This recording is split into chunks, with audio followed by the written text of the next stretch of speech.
In this video, we're going to take a look at the Junior Companion Animal Record Book.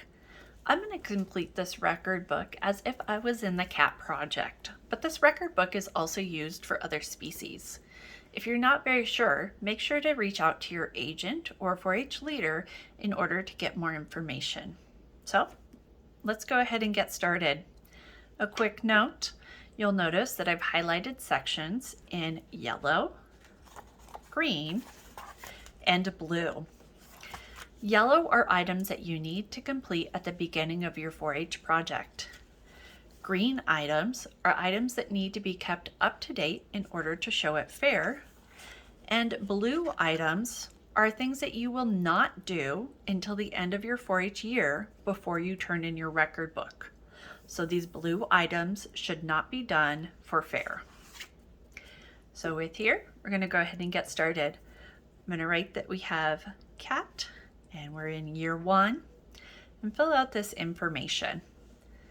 This is a page that I like to complete right away and print and put in my final record book sleeves because there's a piece here called the project agreement. This is something that needs to be done at the beginning of the year. It's a conversation between the member and the guardian about how the project's going to look. So this needs to be done at the beginning of the 4-H year and make sure that the dates reflect that. The next page for juniors is the project plan and goals. I really like this page and it can be a lot of fun to complete. Remember that your goals do need to be done in complete sentences, but you don't need to use complete sentences for the project plan. You can go ahead and answer these questions and then reach out to your leader or your guardian or somebody involved in the project if you have questions on specific items. The next page is going to be equipment and inventory, and you'll see that there is yellow items and green. That's because you want to go ahead and take a look at everything you have at the beginning, and then as you purchase items, you want to go ahead and add them on here. It's very unlikely that everything that you have and will purchase will fit on this page. So this is a situation in which you do want to have additional pages ready. The next section is going to be the animal inventory. And in this one, we're going to have yellow and green as well. Maybe just yellow applies to you, or maybe just green. But let's say I have a cat, and his name is Drillbit. And in a couple of months, we decide to adopt a cat. And that cat's name is Pidge. Well, Pidge is still part of my project. So even though I didn't have her at the beginning, I still want to come back in and complete the animal inventory. So this is something that you will need to keep up to date before fair.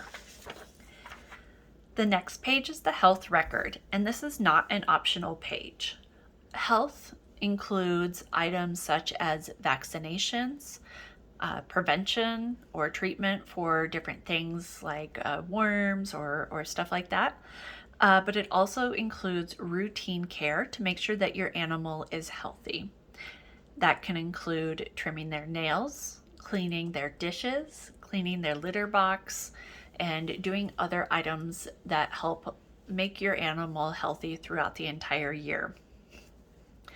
Make sure that if you're completing this and one of the sections doesn't apply, that you write NA. The most common area for that is when you're trimming nails, because that doesn't have a lot number or expiration date. So just go ahead and take a look and fill out the information. It is very unlikely that everything that you need to do for your animal will fit on this page, so go ahead and have extra pages ready. The next page is going to be related to this one, and that is health expenses. So anything that you do for this, that you purchase, you also need to make sure that expense gets recorded in the health expense record. This is something that you need to keep up to date for the year, but this total will not happen until the very end of the year. Please make sure to reach out to one of your guardians to help you double check your math. The next page for juniors is going to be the feed expense record. And for this, you're going to list every time that you buy a feed expense item. Don't forget to list the total amount here. And once again, at the end of your project year, you need to do the total feed expense numbers at the bottom, which includes amount and the total cost. The next page is going to look fairly similar, and that's the other expense record. If it's not a health expense and it's not a food expense, it goes in other expense. So once again, just make sure to complete the information and then to add it up at the end of your project year. The next page is income, and not everybody has income for their project. Income includes things like fare premiums. Maybe you're doing some pet sitting or extra tasks in order to help pay for your project, but it also includes things like chores. If you have items, you want to go ahead and keep that up to date and then do the total at the end of the year. If you don't have any income, make sure to write no income below, because that's lets us know that you looked at this page and you're acknowledging that you just don't have any income. If you were to leave this page blank, you would get a 0 for this page. Next page is going to be the financial summary. This is a pretty important one because it helps teach you how much everything costs, and it is a really good skill to learn right now. Make sure that you list your project, and for this, that's CAT. And when you do your totals, make sure that you're not only listing them here, but you're carrying that information all the way across for the total all projects. This is something that you will complete at the end of your 4-H year before you turn in your book.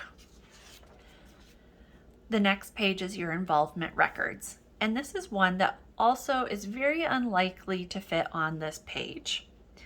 The reason is because this is all the ways that you were involved in 4-H, or all the ways that you maybe were a leader outside of 4-H.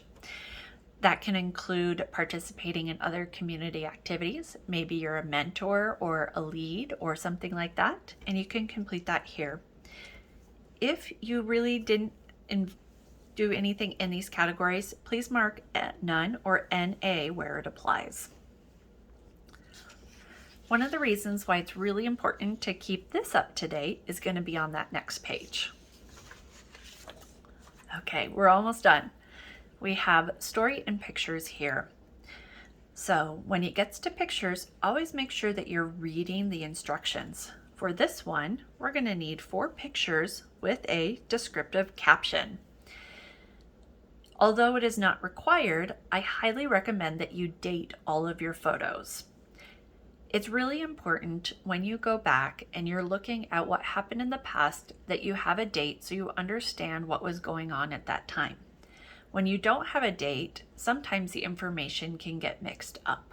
It is not required, but I highly recommend that you put a date on your photos. The next part is going to be the 4-H story. I would take a look at other resources to help you write the story, but one of the tips I have is on the previous page. When it comes time to write your 4-H story, you might not remember all of the things that you did throughout the year, but when you bring this involvement record over, that gives you a lot of really good ideas of things that you can write about. And now on the last page, ta-da, we have goal reflection and project completion. If you remember, earlier in the book, we completed our project plan and goals. So what you're going to do is refer back to that information to answer these questions. Remember, they need to be in complete sentences, and please meet up with a guardian if you need help on what that means. Go ahead and complete the goal reflection at the end of the year. And when everything is done and you have your book all printed, then it's time to sign this project completion. Make sure that you have enough time to get your leader to sign your book before the end of the year or when things need to be turned in. I hope you really enjoyed this video. Look forward to seeing you.